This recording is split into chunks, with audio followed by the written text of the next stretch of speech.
आप सभी लोगों का मेरे इस यूट्यूब चैनल पर दिल से स्वागत है। अगर आप इस चैनल पर नए हैं तो प्लीज़ इस चैनल को सब्सक्राइब कर लीजिएगा और बगल में जो घंटी का आइकन है उसे ज़रूर दबा दीजिएगा, ताकि मेरे चैनल पे आने वाली सारी वीडियो का नोटिफिकेशन आप तक पहुंचता रहे।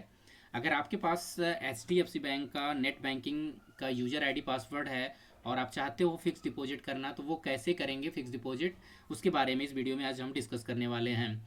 तो सबसे पहले आपको अपने क्रोम के ब्राउज़र में जाके आपको टाइप करना है netbanking.hdfcbank.com। यहाँ पे जैसे ही आप इसको टाइप करते हो तो उसमें आपको नेट बैंकिंग का ऑप्शन आता है। वहाँ पे क्लिक करने के बाद आपको अपना यूज़र आईडी पासवर्ड डाल के आपको लॉगिन कर लेना है, कैप्चा कोड भर के। तो जैसे ही आप लॉगिन हो जाते हो तो कुछ इस तरह का पेज आपको खुलेगा।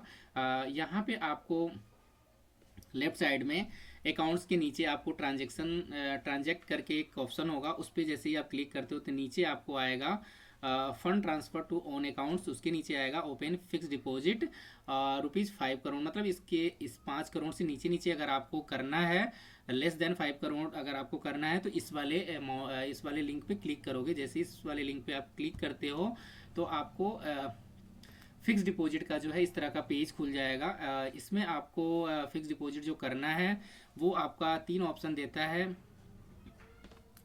एक है रेगुलर डिपॉजिट, दूसरा है 5 years tax saving deposit, sure cover deposit. मतलब ये पहला रेगुलर डिपॉजिट, मतलब आप इसमें मिनिमम 7 डेज से लेके मैक्सिमम आप जितना चाहो उतना कर सकते हो। और दूसरा 5 इयर्स, आप इसमें जो है 5 इयर्स सेलेक्ट कर देते हो तो इसमें आप 5 साल के लिए आपकी जो मेच्योरिटी है वो 5 साल के बाद ही मिलेगी। इसमें आपको 80C में जो इनकम टैक्स होता है उसमें आपको रिबेट भी मिलता है इस वाली एफडी पे। लेकिन रेगुलर एफडी जो आप करते हो इस पर आपको किसी तरह का कोई रिबेट नहीं मिलता है। और इसमें ये एक फ़ायदा रहता है रेगुलर डिपॉजिट में कि अगर आपने आज एफडी किया, अगर आप हफ्ते दिन बाद या 10 दिन बाद या 20 दिन के बाद आपको उस फंड की ज़रूरत पड़ रही है तो आप ऑनलाइन जाके इस एफडी को ब्रेक भी कर सकते हो। और इसको आपको इसमें आपको फॉर्म जो फिल करना है वो है, इसमें अपना सारा जो फॉर्म खुला है इसमें आप अपना अमाउंट भरोगे। इसमें जो अभी आप देख सकते हो इसमें जो एफडी का रेट है, यहाँ पे क्लिक करोगे जैसे अमाउंट भर के, तो आपका जो फिक्स डिपॉजिट अभी जो रेट चल रहा है फिक्स डिपॉजिट का, इस पर भी मैंने वीडियो लास्ट टाइम बनाया हुआ है।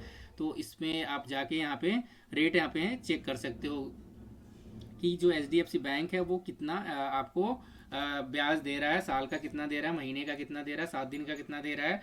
तो आप इसकी डिटेल लास्ट वीडियो में आप जाके चेक कर सकते हो।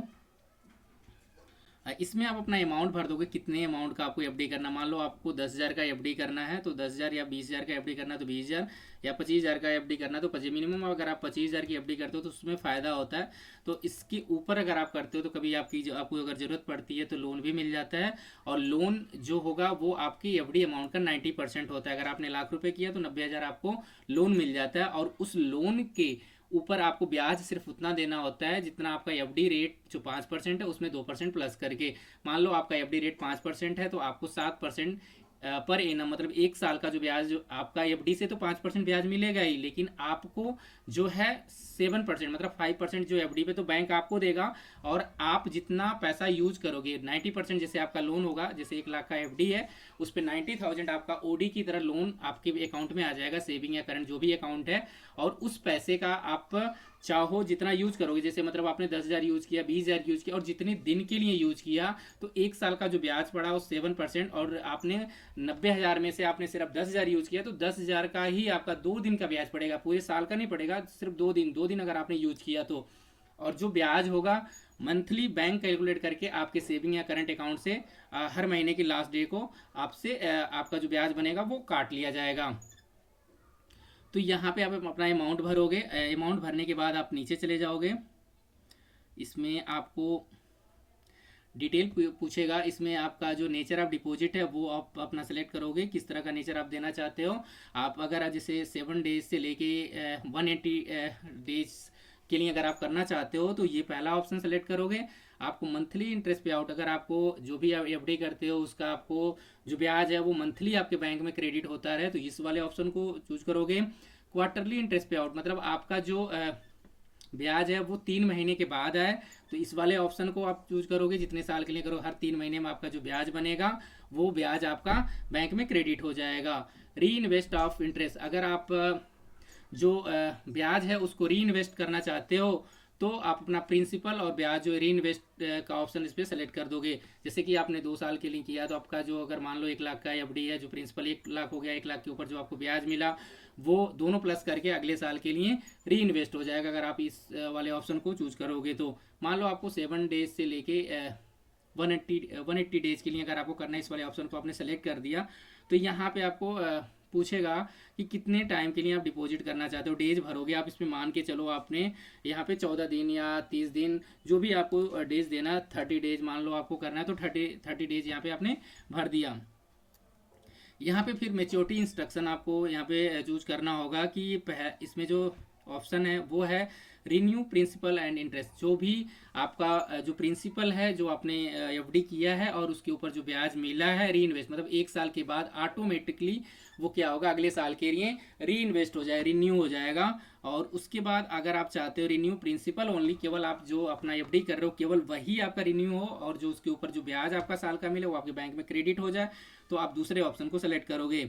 डोंट रिन्यू पे अगर आप कर देते हो तो आपका जो मेच्योरिटी है और उसके ऊपर जो है ब्याज मिला है वो आपके बैंक में 1 साल या जितने दिन के लिए भी करते हो 30 दिन, तो वो जो ब्याज होगा वो और जो मेच्योरिटी होगा वो दोनों जो आपका एफडी होगा और उसके ऊपर जो ब्याज होगा दोनों अमाउंट आपके एक खाते में क्रेडिट कर दिए जाएंगे।